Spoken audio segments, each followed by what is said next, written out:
আর আজকে আমি যাকে নিয়ে এসেছি উনি আসলে অনেক বড় মাপের মানুষ। ওনাকে আমি অনুরোধ করে আনছি, কারণ আমি ঢাকা শহরে ৩৫ বছর আছি, ৩০ বছরে ওনার সাথে আছি। উনি দুইটা ক্যান্টনমেন্টে দুইটা মসজিদ প্রতিষ্ঠা করেছেন, একটা মাদ্রাসা প্রতিষ্ঠা করেছেন, এবং উনি মিরপুর মাদ্রাসা মুহাদ্দিস। আর পুরা ক্যান্টনমেন্ট মিরপুর কাপড়ে উনি একজন প্রখ্যাত এবং বিশিষ্ট জন। ওনার প্রত্যেক সোমবারে উনি সপ্তাহে 2 দিন তাফসীর করেন, শুক্রবার এবং সোমবার।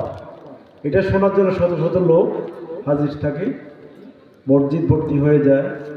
আর শুক্রবার যে মসজিদে আসে এটা 11টার সময় ভর্তি হয়ে যায় ওনার আলোচনা শোনার জন্য। যাক, ওনাকে আমি কষ্ট করে এনেছি, আমি ওনাকে ধন্যবাদ জানাই আমাদের অজপাড়াগাঁয়ে ঢাকা থেকে আসার জন্য। উনি আসলে সেভাবে কোথাও যায় না, না বললে আবার অনুরোধে এসছে।